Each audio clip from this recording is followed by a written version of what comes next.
Hey Internet, Eric here. Marvelous May continues. What that is all through the month of May, I'm discussing movies, unless I have something else planned.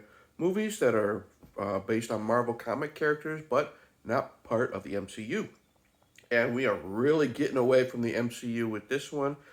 Today, uh, if you thought I had less to talk about, or if you thought I had little to talk about Blade Trinity, oh boy, this is even less. Back in 1996, there was a television movie that was made to be a possible TV pilot, or the pilot of a TV series, excuse me. Um, we're getting into X-Men territory, but as Knight from the Night Watch Zone likes to call it, dark territory. Today I'm talking God, Generation X. Now, if you're new to my channel, welcome. I discuss plot, spoilers, specific scenes, what have you. Like I said, this is a television movie based off of the, I should say, spin-off team in the comics, the younger version. We are following a team, Generation X, led by Emma Frost, the White Queen, Banshee, Jubilee, and a bunch of other fuckers that I've never heard of. And we are, I guess they are learning how to use their powers, which they don't learn how to use their powers, to band together to take on a villain. Couldn't tell you his name, but it's played by Matt Frewer from Max Headroom, Honey, I Shrunk the Kids, the original miniseries of The Stand. He was Trash Can Man. Um, he is some scientist who was in trouble 5 years ago for experimenting on mutants, and now he has this. I don't know if it's a machine or whatever. He now can go into your dreams. He literally thinks he's Freddy Krueger and wants to rule the world or some bullshit like that. Okay, 1 second, please. All right, I don't know if that was my allergies or if that was God telling me that I don't need to discuss this. Excuse me, discuss this. This was fucking awful, and even by TV movie 1996 standards. First off, the cast. You have, oh god, well, right there in the center with the dark hair and the dark goatee, you have Banshee. You know, Banshee is blonde haired, clean shaven. His power is he can scream really, really, really loud, and his sound waves can hurt people, break walls. We don't find that out until the very. First off, we don't really find out. You just get to see anyone use any of their powers really until the end of the film. Um, Banshee uses his powers once. He has a really, really, really, really bad Scottish accent. Apparently, it's the same guy that voiced him in the cartoon.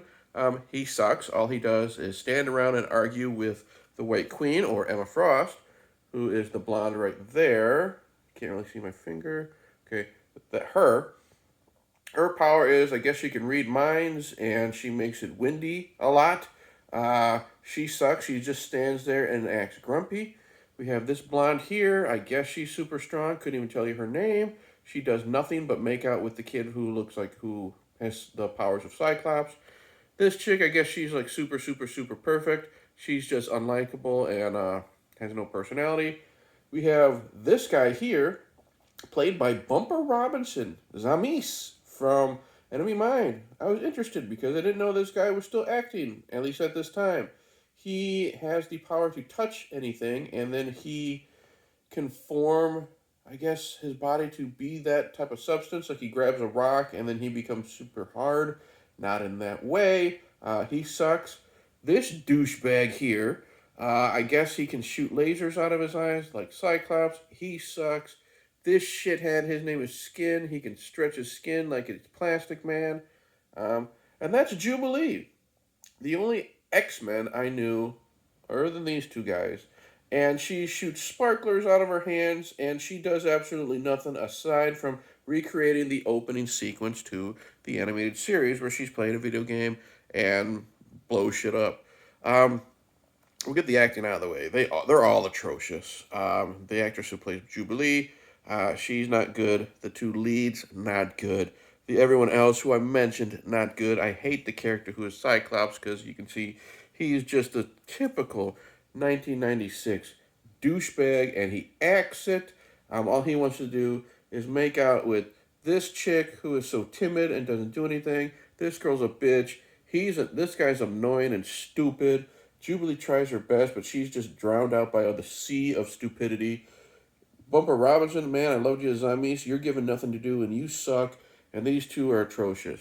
All right. Now, speaking of the word atrocious, the biggest fucking atrocious thing in there didn't even make the cover of the mag or the cover of the poster. Matt Frewer, he fucking sucks.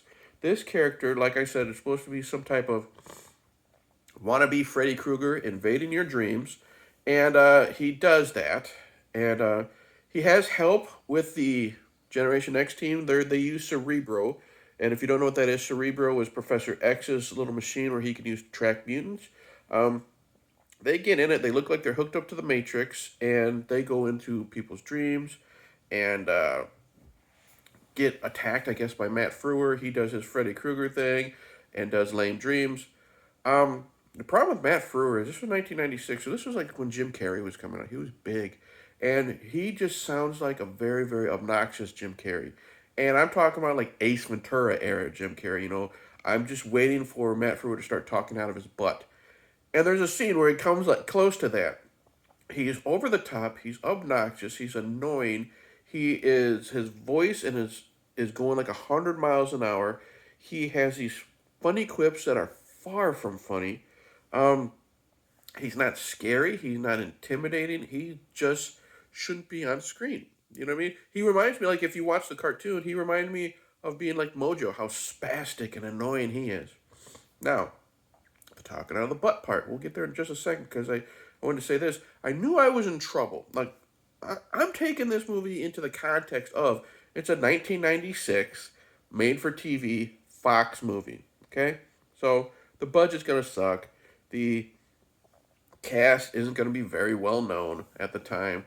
So that notwithstanding, when the first time we see this dude,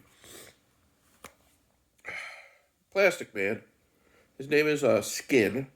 When he is on his way to get sent to Xavier's School for the Gifted, when we have no Xavier here in this movie. One second, please.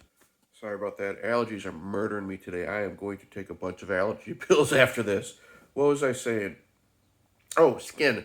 When he's going to Xavier's School for the Gifted, no Professor Xavier, he's saying goodbye to his family, and he is in his car, and he's reaching out. His little sister grabs his hand. Oh, don't go, I'll miss you. And it stretches like, and we even hear a rubber band noise, and it stretches 2-3 feet as the car is going away, and the effect looks like 1996 CG. I'm like, this is gonna be bad. Anyways, Matt Frewer. No, wait, let's get to the stuff that before because the Matt Frewer thing is the worst part. One of the bad things about this movie is just fucking boring.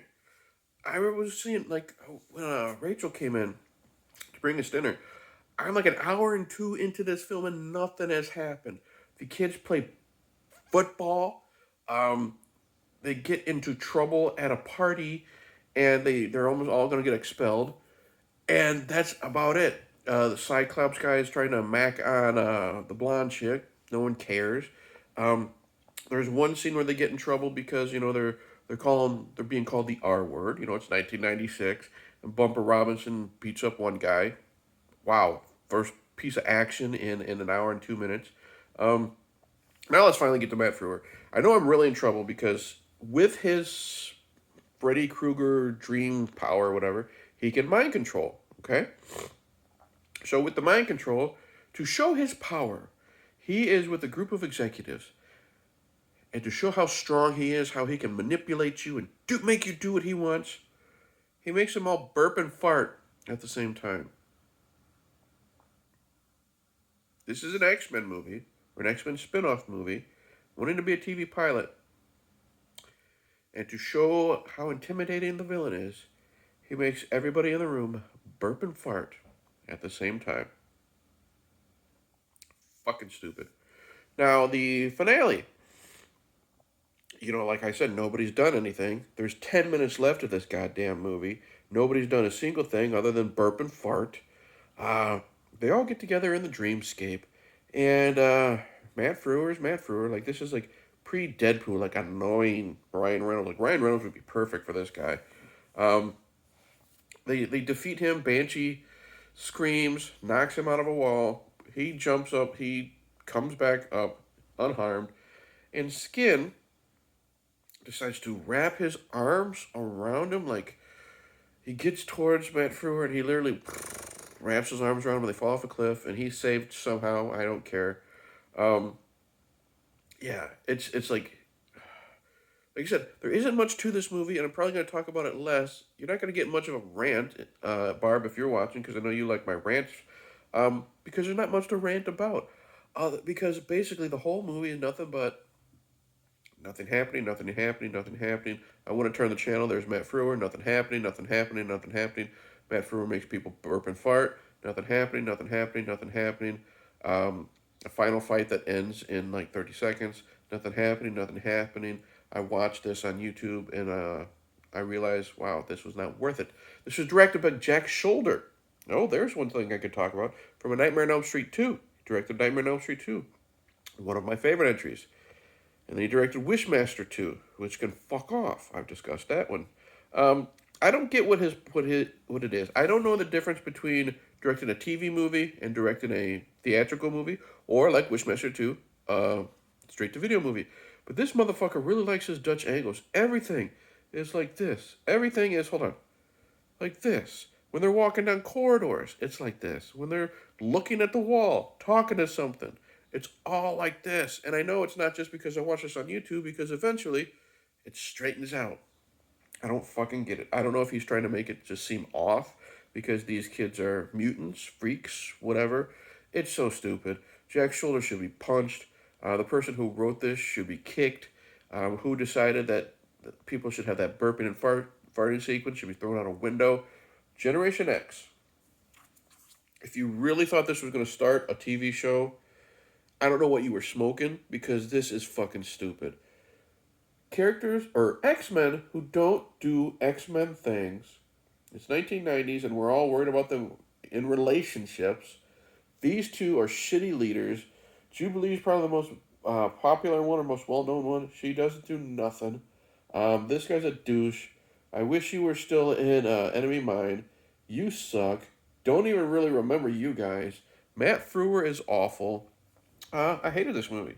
I don't recommend it for Marvel fans. I don't recommend it for X-Men fans.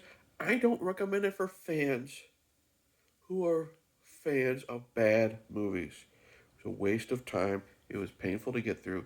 Still not Sharks of the Corn territory, but it was fucking stupid. Don't do it. And if you do, I warned you, and I won't feel sorry for you. So that's it. Thank you for watching. Like and subscribe. Comment below. Have you seen this? I remember seeing it when it premiered. I was in high school. I wasn't in X-Men. My only, I guess you'd say, exposure to X-Men was the animated series. And I'm like, ooh, I'll stick with the fucking cartoon. Comment below. Have you seen this? Do you like it for bad movies? Do you hate it? Do you think I wasted my time? I did. Click the bell. Coming up next, don't know. Probably Incredible Hulk TV movies, or maybe David Hasselhoff as Nick Fury. I'm hoping I can at least laugh at that one. And then we'll just see where the month takes us. So I got to get ready for work as this is being recorded. And as you know, as you can hear, I am full of allergies. I will leave TMI like that. But I'm going to go shower, and I'm going to get all this Generation X muck off of me. And I'm going to take a bunch of allergy medicine. And then I'm going to hopefully survive the 81-degree weather. Cheers.